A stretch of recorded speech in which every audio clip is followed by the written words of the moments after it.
Governor state bank monetary policy کا اعلان کر رہے ہیں، آپ کو براہ راست لیے چلتے ہیں۔ موجود ہیں governor as you know governor doctor Raza Baqir, ان کے ساتھ موجود ہیں میرے بائیں ہاتھ میں ڈپٹی گورنر پالیسی جناب ڈاکٹر مرتضیٰ سید، گورنر صاحب کے لیفٹ میں بیٹھے ہیں جناب جمیل احمد صاحب جو کہ ڈپٹی گورنر بینکنگ ہیں، اور ان کے ساتھ موجود ہیں سیما کامل صاحبہ جو کہ ڈپٹی گورنر آپریشنز ہیں، اور اس کے ساتھ بیٹھے ہیں ڈاکٹر علی چودھری جو کہ ریسرچ ایڈوائزر ہیں۔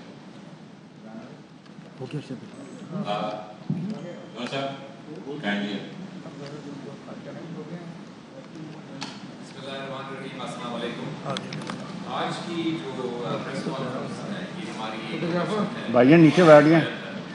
کہ مانیٹری پالیسی کمیٹی کی جو سال میں 2 دفعہ میٹنگز ہوتی ہیں، اس کے بعد ہم اس پریس کانفرنس کرتے ہیں، اس میں جو مانیٹری پالیسی کمیٹی کا فیصلہ ہے اس کے بارے میں آپ آگاہ کرتے ہیں، اور بھی اگر کوئی سوالات ہوں گے تو سب سے پہلے میں آپ کو بتانا چاہوں گا کہ مانیٹری پالیسی کمیٹی نے فیصلہ کیا کیا،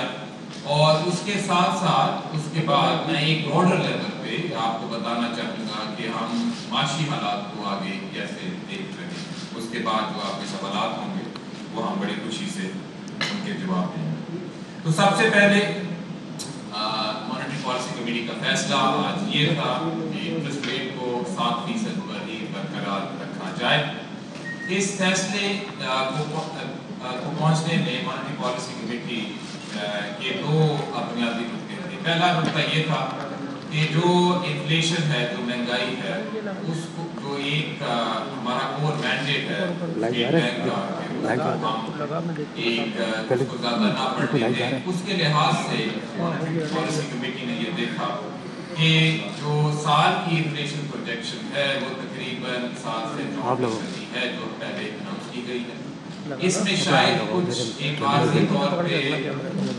انکریز آئے، جو بجلی کی قیمتیں اگر بڑھیں یا انٹرنیشنل آئل پرائس بڑھیں یا ان کا جو واضح، لیکن وہ ایک عارضی ہے۔ اور اس سے پہلے جو کبھی تھوڑی بہت اس میں انکریز آئی فوڈ پرائسز کی وجہ سے، وہ بھی ایک عارضی فینومینا ہے۔ کیونکہ یہ دونوں عارضی چیزیں ہیں، اس لیے مانیٹری پالیسی کمیٹی کا یہ خیال تھا کہ ان کی وجہ سے انٹرسٹ ریٹ کو ایڈجسٹ کرنے کی۔ اس کے ساتھ ساتھ مانیٹری پالیسی کمیٹی کا یہ بھی ایک پوائنٹ آف ویو تھا کہ کیونکہ ابھی انفلیشن پہ ڈیمانڈ سائڈ سے کوئی پریشر نظر نہیں آ رہا، کیونکہ ابھی جو ہماری کیپیسٹی ہے وہ فلی یوٹیلائز نہیں ہے، کیونکہ ابھی تک جو انفلیشن ایکسپیکٹیشنز ہیں، لوگوں کی جو فورکاسٹ ہے انفلیشن کی، وہ ایک اچھے انداز میں سیٹ ہیں، سٹیبل ہیں۔ ان ساری وجوہات کی وجہ سے مانیٹری پالیسی کمیٹی کو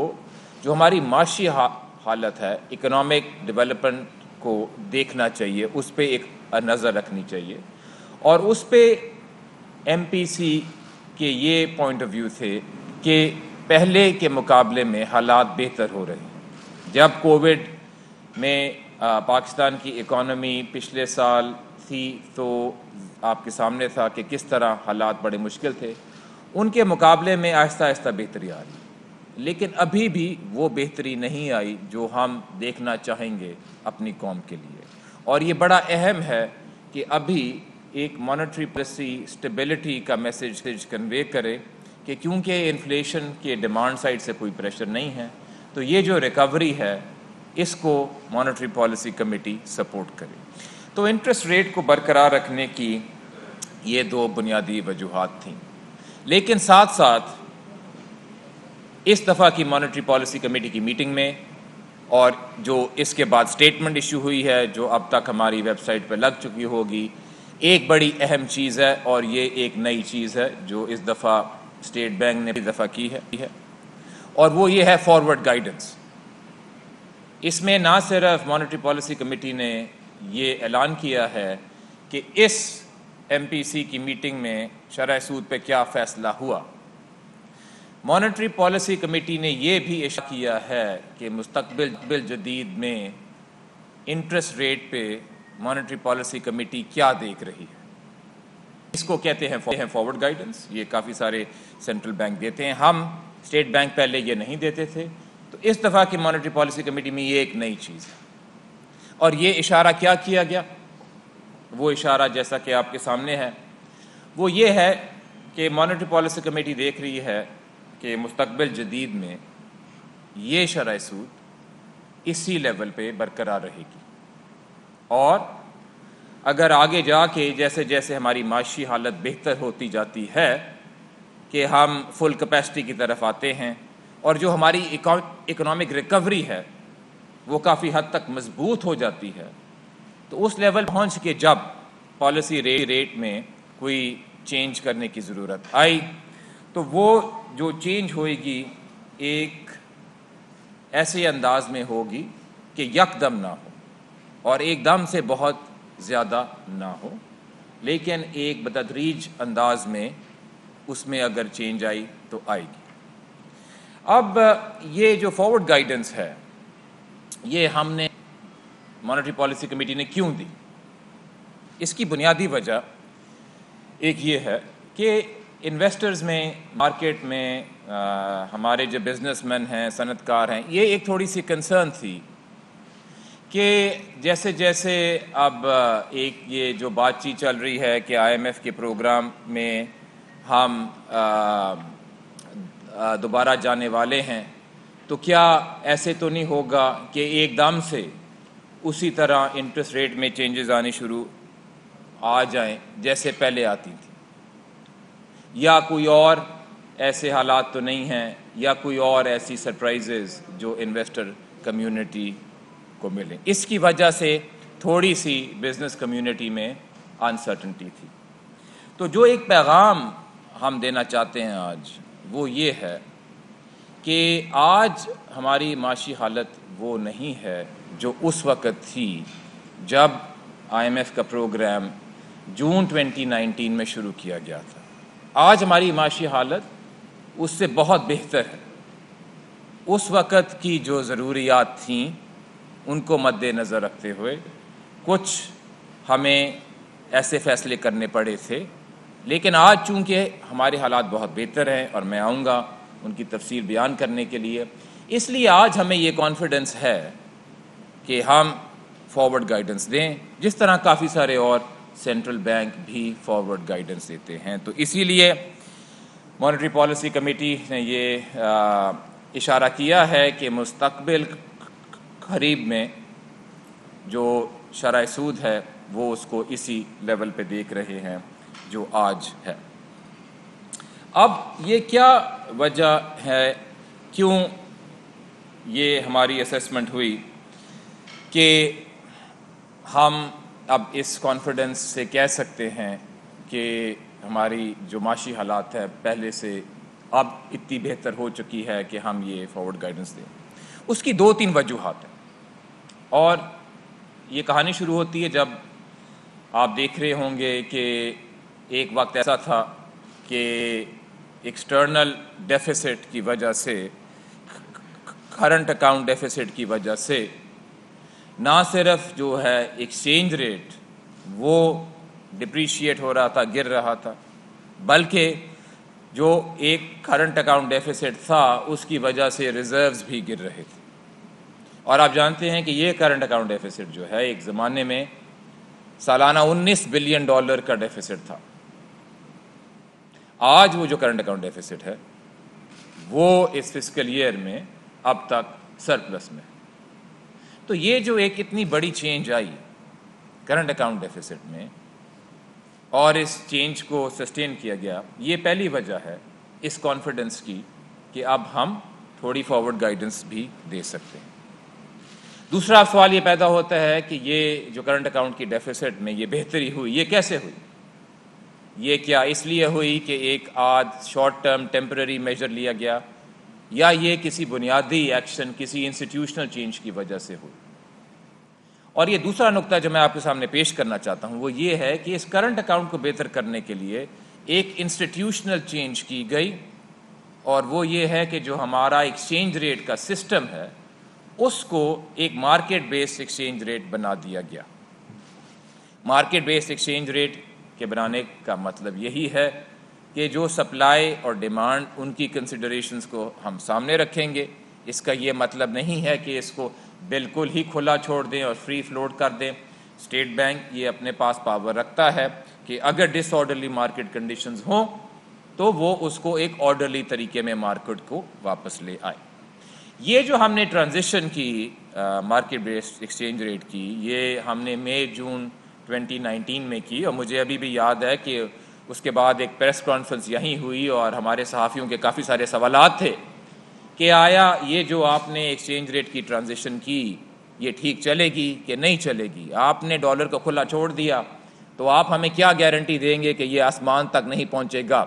اسی آڈیٹوریم میں وہ سوالات آئے تھے. تو آپ دیکھیں کہ جس طرح ہم نے اس کو مارکیٹ بیسڈ بنایا، اور تب یہ ایکسچینج ریٹ تقریباً 162 163 پہ تھا، اور اس کو چھوڑا تو یہ آسمان پہ جانے کے بجائے یہ مستحکم ہوا، یہ اسٹرینتھن ہوا. اور وہ جو 9 مہینے تھے کووڈ کے آنے سے پہلے، وہ اسٹرینتھن ہوتے ہوتے 163 سے تقریباً 154 155 تک آ گیا. یعنی کہ جو کرنٹ اکاؤنٹ ڈیفیسٹ جو امپروو ہوا وہ ایک اچھی وجہ سے ہوا کہ ایکسچینج ریٹ کے سسٹم کو فلیکسیبل بنایا گیا. اور اس کا بنیادی فائدہ یہ ہے کہ آئندہ اگر بیلنس آف پیمنٹ میں کوئی اگر ڈیفیسٹ آئے تو ریزروز پھونکنے کے بجائے اور اس کو ایک مصنوعی طور پہ پکڑنے کے بجائے ایکسچینج ریٹ جو اپنا ایک شاک ایبزاربر کا رول وہ ادا کرے گا. تو یہ دوسرا نقطہ تھا کہ کرنٹ اکاؤنٹ ڈیفیسٹ کو ایک اچھی انسٹیٹیوشنل چینج کی وجہ سے بہتر کیا گیا. اب تیسرا جو نقطہ ہے جس کی وجہ سے ہمارا کانفیڈنس بڑا ہے وہ یہ ہے کہ ایک مارکیٹ بیسڈ ایکسچینج ریٹ بنانے کے بعد اگر اس نئے سسٹم کا کوئی سب سے بڑا امتحان آ سکتا تھا تو وہ کووڈ کے طور پہ آ گیا. کوئی نئی ایکسچینج ریٹ رجیم ایمرجنگ مارکیٹ میں اگر وہ ٹرانزیشن کرتی ہے فکس سے فلیکسیبل، اگر آپ اس کو ایک سب سے سخت امتحان دینا چاہتے ہیں تو پھر آپ یہ ایسا ایکسٹرنل کرائسس لے آئیں جو پاکستان میں آیا اور ساری دنیا میں آیا، جس سے ہر ایمرجنگ مارکیٹ پہ، ان کے بیلنس آف پیمنٹس پہ، ان کے کیپٹل فلوز پہ، ان کی معاشی حالت پہ ایک بہت سنجیدہ، بہت ڈیپ اثر آیا. تو پھر سوال یہ پیدا ہوتا ہے کہ یہ ہمارا جو فلیکسیبل ایکسچینج ریٹ ہے یہ اس امتحان سے کیسے گزرا. اور یہی تیسرا نقطہ ہے کہ ہماری نہ صرف اکانومی بلکہ ہماری فلیکسیبل ایکسچینج ریٹ اس امتحان میں بڑی کامیابی سے نکلی. اگر آپ دیکھیں کہ 1 سال سے پہلے جب کووڈ آیا اور ایمرجنگ مارکیٹس میں بھی ایکسچینج ریٹ گرنے شروع ہوئے تو آیا پاکستانی روپی کتنا گرا اور باقی جو ایمرجنگ مارکیٹس ہیں وہ کتنی گری. کیونکہ یہی امتحان ہے کہ اگر آپ نے اس کو کھلا چھوڑ دیا اور اگر کوئی ایکسٹرنل شاک آیا تو یہ کیا دوبارہ آسمان تک چلا جائے گا. تو میں آپ کو آج کے فگرز بتاتا ہوں. آج کے کیا ایکسچینج ریٹس ہیں پاکستان کے اور کچھ ایمرجنگ مارکیٹس کے، اور سال پہلے کیا تھے کووڈ کی وجہ سے جو اس پہ امپیکٹ آیا. تو سب سے پہلے اگر آپ دیکھیں، اگر باقی ایمرجنگ مارکیٹس کو دیکھیں تو ریال جو ایکسچینج ریٹ ہے برازیل کا وہ آج 21% نیچے ہے کمپیئر ٹو جنوری 2020. یعنی کہ کووڈ کے پہلے اور آج کے مقابلے میں برازیل کا ایکسچینج ریٹ 21% نیچے ہے. اس کے بعد ٹرکش لیرہ دیکھ لیں، وہ کوئی 20% گرا ہوا ہے. اس کے بعد نائجیرین، رشیا، موزمبیک، یہ تقریباً 15 سے کوئی 20% تک ان کے ایکسچینج ریٹ نیچے گرے ہوئے ہیں. پاکستانی روپی کا کیا بنتا ہے کمپیریزن